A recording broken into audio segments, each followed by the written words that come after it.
తర్వాత మీ వర్క్ అయిన తర్వాత జాయిన్ కండి మావోయిస్ట్ టాపిక్. కౌశిక్ గారు చెప్పండి. ఇప్పుడు కలిసి మీద వేస్తున్నారు. ఇప్పుడు భారతీయ జనతా పార్టీ మధ్యప్రదేశ్ లో కేసు వచ్చింది కదా, 15,000 పేజీలకు సంబంధించినటువంటి అఫిడవిట్ దాఖలు చేసి తెలంగాణ ప్రభుత్వం మొన్న సుప్రీంకోర్టులో ఇస్తే వాళ్ళు నిన్న సుప్రీంకోర్టుకు వచ్చి కేసు ఫైల్ చేశారు, అఫిడవిట్ దాఖలు చేశారు. ఏమని? మధ్యప్రదేశ్ లో 14% రిజర్వేషన్ ఉంది, దాన్ని 27% పెంచండి. అదే కాకుండా లోకల్ బాడీకి సంబంధించి కావచ్చు, అదేవిధంగా రిజర్వేషన్స్ ఉద్యోగాల్లో 33% రిజర్వేషన్ పెంచండి, మహిళలకు 50% రిజర్వేషన్ ఇవ్వండి. స్పష్టంగా మేము ఒక కమిషన్ ఏర్పాటు చేసాం. ఆ కమిషన్ ఆధారంగా మధ్యప్రదేశ్లో నాకు తెలిసి దేశంలో ఏ రాష్ట్రంలో ఇంత వివక్షత లేదు. ఎందుకంటే ఓబీసీలకు సంబంధించి ఇండ్ల దగ్గర నుంచి ఓసీలు పోతున్నప్పుడు వాళ్ళ ఇంట్లో ఉన్నటువంటి వాళ్ళ మంచాల నుంచి లేచి నిలబడాలని చెప్పేసి మేము అంతర్గతంగా చేసినటువంటి సర్వేలు తేలిందని చెప్పేసి ఏకంగా సుప్రీంకోర్టుకి తెలియజేశారు. మరి భారతీయ జనతా పార్టీ ఇప్పుడు మధ్యప్రదేశ్లో అధికారులు ఉంది కదా, మోహన్ యాదవ్ గారు ముఖ్యమంత్రి ఉన్నారు. అంటే మధ్యప్రదేశ్లో భారతీయ జనతా పార్టీ చేసింది కూడా తప్పేనా? తెలంగాణ రాష్ట్రంలో కాంగ్రెస్ పార్టీ చేసింది తప్పని చెప్పేసి 15,000 పేజీలు డాక్యుమెంట్ పెట్టారు. మీ దగ్గర ఏంది సబ్స్టాంటియేట్ చేసే డాక్యుమెంట్ లేదు సార్. అంబేద్కర్ స్టడీ సెంటర్ తో 15,000 పేజీల డాక్యుమెంట్ వాళ్ళు సబ్మిట్ చేసినప్పుడు మీ దగ్గర ఆ విధంగా మీరు ఎంపెరికల్ డాటా, ఇప్పుడు తాడు శ్రీనివాస్ గారు అన్నారు ఆదిలాబాద్ డాటా ఏది, భూపాలపల్లి కదా మన దగ్గర, అది బయట పెట్టలేదు. ఎందుకు? మొన్న కోర్టులో ఆర్గ్యుమెంట్ జరిగినప్పుడు రాష్ట్ర ప్రభుత్వం చాలా స్పష్టంగా 88 కోట్ల పేజీలకు సంబంధించిన సమాచారం మా దగ్గర ఉంది. 88 కోట్లకు సంబంధించిన పేజీల సమాచారం ఒకటి కాదు, రెండు కాదు, 88 కోట్లకు సంబంధించిన సమాచారం మరి అంతే కదా. 96.9% తెలంగాణ రాష్ట్రం కులగణన వివరాలు నమోదు చేసుకురు. 3.1% వారు బీఆర్ఎస్ పార్టీ అధికారులు అది వచ్చింది ఏది డెడికేషన్ కమిషన్. మరి అప్పుడు వాళ్ళంతా మాట్లాడలే. ఇప్పుడు వారు ఉన్నప్పుడే భారతీయ జనతా పార్టీలో మధ్యప్రదేశ్ లో ఏకంగా మధ్యప్రదేశ్ ప్రభుత్వం ఇంప్లీట్ అయింది. అక్కడ సుప్రీంకోర్టులో కేసు చేసిన పరిస్థితి మనం చూసినాం. అంటే మధ్యప్రదేశ్ లో భారతీయ జనతా పార్టీ చేసింది కరెక్ట్, తెలంగాణ రాష్ట్రంలో కాంగ్రెస్ పార్టీ చేసింది తప్ప? మీరు చెప్పండి మరి. అంటే ఎందుకు భారతీయ జనతా పార్టీ తప్పించుకునే ప్రయత్నం చేస్తా ఉంది? చాలా ఇక్కడ కూడా తెలంగాణ ప్లానింగ్ కమిషన్ ఆధ్వర్యంలో, అదే కాకుండా భూసాని వెంకటేష్ గారి నేతృత్వం డెడికేషన్ కమిషన్ పనిచేసింది. రాజకీయ వెనుకబాటుతనం ఆధారంగా మాత్రమే 56.33% ఉన్న బీసీ జనాభాకు 42% రిజర్వేషన్ ఇచ్చామని చెప్పి చాలా స్పష్టంగా ప్రకటించింది కదా. మధ్యప్రదేశ్ తెలంగాణకి ఏం వ్యత్యాసం, ఏం డిఫరెన్స్ లేదు. సేమ్ మధ్యప్రదేశ్ ఏదైతే స్టడీ చేసారో తెలంగాణ రాష్ట్రంలో అదే స్టడీ చేశారు కదా. తెలంగాణ రాష్ట్రం తర్వాత మధ్యప్రదేశ్ ఎంటర్ అయింది. జాతీయ ప్రశ్న ఇస్తా, మా కౌశిక్ ఒప్పుకుంటే ఒక ప్రశ్న ఇస్తా. చెప్పండి భరత్ గారు. ఇప్పుడు 42% కామారెడ్డి డిక్లరేషన్ మీరు చెప్పారు కాంగ్రెస్ పార్టీ, అంటే భూసాని కమిషన్ ఎంక్వైరీ చేసి కూడా 42% వెనుకబాటుతనం ఇస్తుందా? 43 ఇయ్యొద్దా, 56 ఇయ్యొద్దా, 60 ఇయ్యొద్దా? ఆ నెంబరు ఏడుకేలు వచ్చింది అది సార్. ఇప్పుడు భారతీయ జనతా పార్టీ నేను చెప్తా ఉన్నా, మరి 33% మహిళా రిజర్వేషన్ ఎట్లా ఇచ్చింది? మీరు ఎట్లా మేనిఫెస్టో పెట్టారని అడుగుతా ఉన్నా నేను. దీనికి సమాధానం చెప్పండి. మీరు ఎక్కడి నుంచి వచ్చింది? మీకు డేటా ఉందా? దేశంలో 50% పైగా మహిళలు ఉన్నారు, 33% ఎందుకు ఇచ్చింది మరి?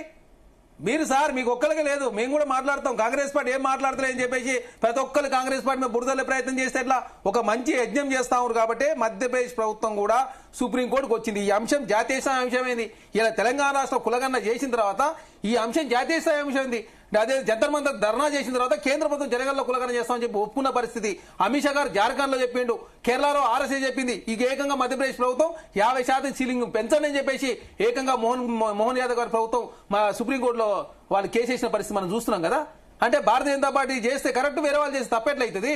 మీరు 9th షెడ్యూల్లో పెట్టాల్సిన అవసరం ఉంది. అదే కాకుండా ఓబీసీ ప్రధానమంత్రి, ఓబీసీల ఓట్లు కావాలా, ఓబీసీలకు అత్యధిక ఎంపీలు ఉన్నంటారు, కేంద్ర మంత్రులు అని చెప్తారు, ఓబీసీలకు నిధులు ఇవ్వరు, ఓబీసీల రిజర్వేషన్ పెంచుతానని చెప్తే మీరు అడుగునే ప్రయత్నం భారతీయ జనతా పార్టీ చేస్తా ఉంది. కాబట్టి రేపు జరగబోయే సుప్రీంకోర్టు సంబంధించిన ఆర్గ్యుమెంట్ లో ఖచ్చితంగా ఈ దేశంలో ఇంకా చాలా రాష్ట్రాల్లో కేసులు పడే అవకాశం ఉంది.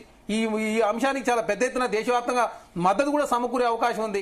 మీరు మధ్యప్రదేశ్ తరహా చూస్తే ఇంకా తెలంగాణలో చాలా వివక్ష తక్కువ. వాస్తవం చెప్పాలంటే మధ్యప్రదేశ్ లో ఘోరమైనటువంటి ఏదైతే రిపోర్ట్ ఉందో ఆ రిపోర్ట్ చదివితే చాలా ఘోరమైన పరిస్థితులు ఉన్నాయి మధ్యప్రదేశ్ లో. కాబట్టి చాలా స్పష్టంగా కాంగ్రెస్ ప్రభుత్వం చిత్తశుద్ధితో ముందుకు పోతా ఉంది. దీన్ని రాజకీయం చేసే కోణంలో బీఆర్ఎస్ భారతీయ జనతా పార్టీ ముందుకు పోతాయి. అరే రాజాసింగ్ గారు చెప్పారు ఈ రోజు భారతీయ జనతా పార్టీ ముఖ్యమంత్రి బీసీ కావాలా, బీజేపీ నేత మాత్రం ఓసీ నియమిస్తారు, కౌన్సిల్లో ఓసీ ఉంటాడు, రాష్ట్ర అధ్యక్షుడు ఓసీ ఉంటాడు, జూబ్లీస్ ఎలక్షన్ లో టికెట్ కూడా ఓసీకి ఇచ్చారు. మీరు ఏమని అంటే ఎలక్షన్ల సందర్భంగా బీసీ అంటారు, మిగతా సందర్భంలో బీసీని విస్మరిస్తారని చెప్పి రాజాసింగ్ గారు మాట్లాడి ఈ రోజు భారతీయ జనతా పార్టీ రాజాసింగ్ గారి ప్రశ్నలు సమాధానం చెప్పదు, బీఆర్ఎస్ పార్టీ ఏమో కల్వకుంట్ల కవిత గారి ప్రశ్నలు సమాధానం చెప్పారు. అనవసరంగా కాంగ్రెస్ ప్రభుత్వం బదనాం చేసే ప్రయత్నం మీరు చేస్తా ఉన్నారు. కాబట్టి ఇద్దరు ప్రశ్నల సమాధానం మీరు చెప్తే చాలు. కాబట్టి కాంగ్రెస్ ప్రభుత్వం చిత్తశుద్ధితో ముందుకు పోతా ఉంది. చాలా స్పష్టంగా తెలంగాణ రాష్ట్రం దగ్గర డేటా ఉంది. డెడికేషన్ కమిషన్ కావచ్చు, అదే కాకుండా తీర్పుల ఆధారంగా మాత్రం తెలంగాణ రాష్ట్ర కాంగ్రెస్ ప్రభుత్వం ముందుకు పోతా ఉంది కాబట్టి ఇంత పెద్ద ఎత్తున చర్చ జరుగుతా ఉంది. ఖచ్చితంగా సుప్రీంకోర్టులో న్యాయం జరుగుతుంది పూర్తి విశ్వాసంతో కాంగ్రెస్ పార్టీ ఉన్నది. ఉపేంద్ర గారు సార్ వినపడుతుందా? వినబడుతుంది. తాడు శ్రీనివాస్ గారు ఇంతకుముందు ఆరోపణ చేశారు మీ మీద, పిటిషనర్ మీ వ్యక్తి, బీఆర్ఎస్ వ్యక్తి అని చెప్పి. సార్ చెప్పండి. ఇప్పుడు తాడూరి శ్రీనివాస్ గారు కానీ, అక్కడ ఉన్నటువంటి కౌశిక్ గారు కానీ, లేకపోతే ఇంతకుముందు మాట్లాడినటువంటి పెద్దలు మరి హైకోర్టు శరత్ అడ్వకేట్ గారు కానీ, తమర్ గాని, మేము కానీ అందరం కూడా మనం కోరుకునేది ఏంటి అంటే ఆ 42% రిజర్వేషన్ వస్తే బాగుండనేది మా ఆలోచన. రేపు సుప్రీంకోర్టులో కూడా రావాలని మేము కోరుకుంటున్నాం. అందులో ఏమాత్రం అనుమానం లేదు, శశబిషలు లేదు. కాకపోతే ఏంటంటే ఇచ్చే క్రమంలో ఇవన్నీ హడల్స్ మనకు ఉండటం ద్వారానే ఈ పంచాయతీ అంతా వస్తున్నది. కాన్స్టిట్యూషనల్ మ్యాటర్ కాబట్టి అది ఏమైతుంది ఏం సంగతి కూడా ఇప్పుడు మేము హైకోర్టు అడ్వకేట్, మేము కూడా సుప్రీంకోర్టులో పోయినాం, చాలా కేసులు పర్సూ చేసినాం. ఈ రాష్ట్ర ఒక బీసీ కమిషన్ మెంబర్ గా అంతకుముందు మీరు చెప్పినట్టు సురేష్ మహాజన్ కేసు విషయం కావచ్చు, వికాస్ కిషన్ రావు గవాలి కేసు కావచ్చు, మన కృష్ణమూర్తి కేసు కావచ్చు, దానికి ముందు ఇంద్రస్థాని కావచ్చు, దానికి ముందు ఇంకా కేశవ భారతి కావచ్చు, దానికి ముందు ఐఆర్ కోహ్లీ కావచ్చు. ఇవన్నీ కూడా సంపూర్ణంగా చదివిన తర్వాత ఇది ఎట్లుంటది అంటే అసలు ఈ 50% దాటొద్దు అని చెప్పడానికి ఏంటి అనేది మనం ఎదిగి చూస్తే ఎక్కడ కూడా ఏది లేదు. మరి ఎందుకు రాసిర్రు అంటే దానికి ఎవరు సమాధానం చెప్తారు? అక్కడ తాడూరు శ్రీనివాసరావు గారు కూడా అడ్వకేటే. మరి దానికి క్రైటీరియా ఏమొచ్చింది అంటే ఏం చెప్పలేము మనం. అది అంతే, ఇక మనం ఏం అనకూడదు. మరి ఈడబ్ల్యూఎస్ రిజర్వేషన్ వచ్చింది కదా, మరి 48 గంటల్లోనే తెచ్చిరు కదా, మరి ఈడబ్ల్యూఎస్ కేసు సుప్రీంకోర్టులో వేసి దీని మీద ఎందుకు చర్చ రావట్లేదు అని అంటే అది 9th షెడ్యూల్ అంటారు. మరి ఇంతగానం ఎందుకు వచ్చింది అంటే దానికి ఎవరు సమాధానం కట్ అవుతుంది. ఉపేంద్ర గారు మీరు జర్నీలో ఆపుకోండి, జర్నీలో ఉంటే ఇదే ప్రాబ్లం. తాడు శ్రీనివాస్ గారు చెప్పండి భరత్ గారు. ఇప్పుడు ఆయన రెస్పాండ్ అయిన ఇప్పుడు వస్తుంది. ఉపేంద్ర గారు చెప్పండి. ఉపేంద్ర గారు నేనేమంటున్నా, రేపు సుప్రీంకోర్టులో వచ్చినప్పుడు వాట్ ఈస్ యువర్ గ్రీవియన్స్ అని చెప్పేసి అడుగుతారు వాళ్ళు సుప్రీంకోర్టులో. వాళ్ళు ఇవన్నీ ఏముండవు, ఇవన్నీ మనం మాట్లాడినట్టు రాజకీయ నాయకులు మాట్లాడినట్టు ఉండవు. వాడు పాయింట్ టు పాయింట్ ఉంటది. By virtue of this order issued by the Honorable High Court for Telangana State, we have to not conduct the elections అని వీళ్ళు చెప్తారు. వేర్ ఇస్ ది ఆర్డర్ అని అడుగుతాడు ఆయన. ఆర్డర్ అడిగినప్పుడు ఆర్డర్ చూస్తారు. ఆర్డర్ లో ఏమున్నది? ఎలక్షన్ ప్రొసీడింగ్స్ ని స్టే చేయలేదు ఆయన. ఏం చేసినాడు? జీవో 9 కానీ 41, 42 కానీ స్టే చేసిండు.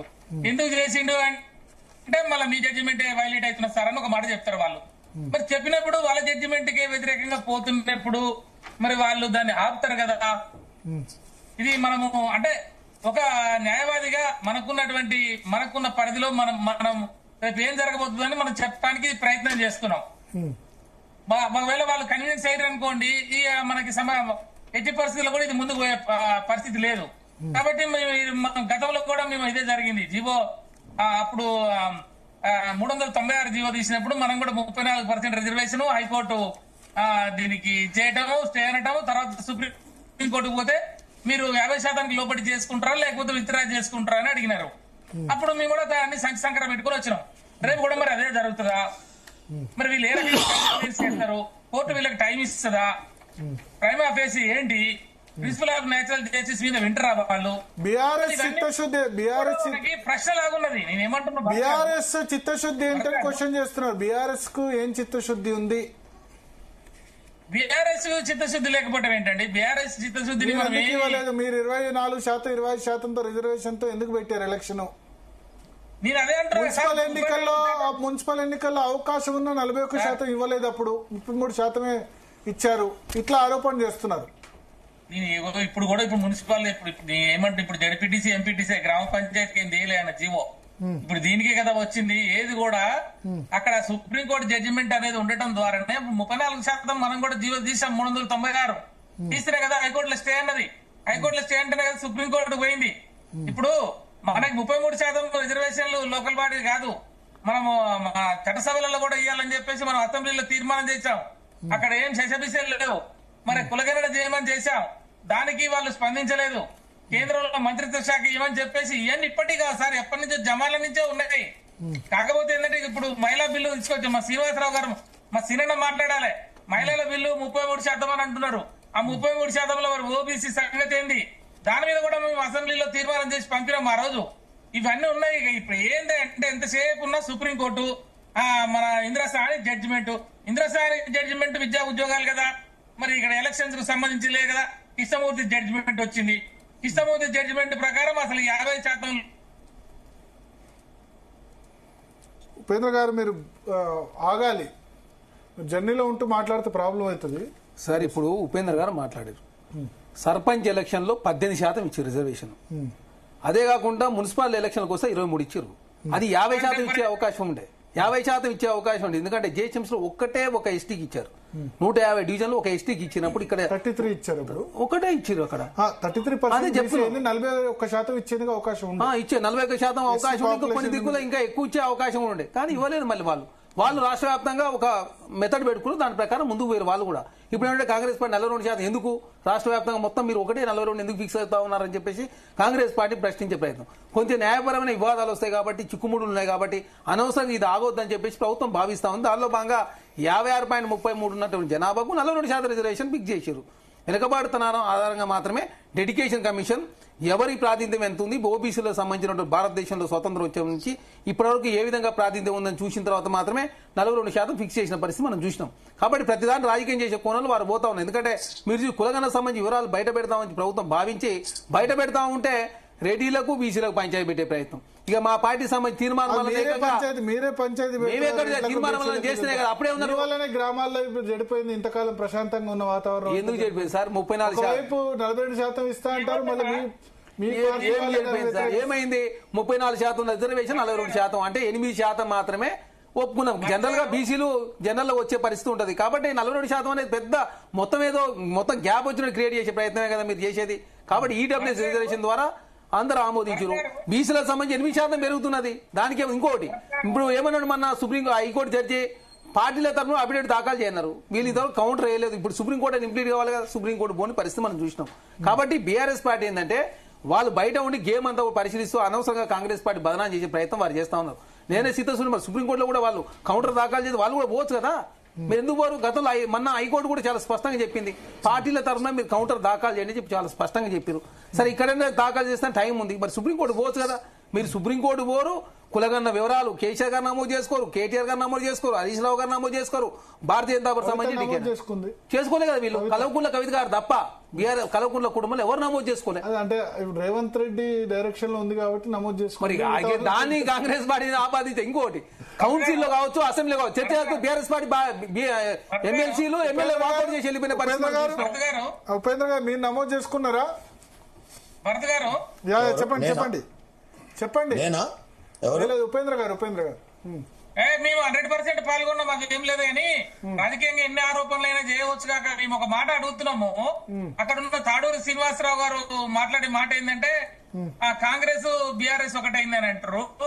అసలు సబ్జెక్ట్ ఏంటి? ఇది 9th షెడ్యూల్ మ్యాటర్ కాబట్టి మనకి ఓబీసీ నేత మరి ప్రధానమంత్రి ఉన్నాడు కాబట్టి ఇక్కడ ఉన్నటువంటి వాళ్ళ సామాజిక న్యాయం ప్రజారాజ్యం అని చెప్తున్న వీళ్ళు బిల్లుని రాష్ట్రపతి గారు తీసుకుపోయినప్పుడు మరి ఇక్కడ ఉన్నటువంటి మన భారతీయ జనతా పార్టీకి సంబంధించినటువంటి తెలంగాణ సంబంధించినటువంటి నాయకులు అయ్యా తమరు దైవదూత, మీరు పైనుంచి భూమి మీదకి వచ్చారు బీసీలను ఉద్ధరించడానికి, ఓబీసీలకు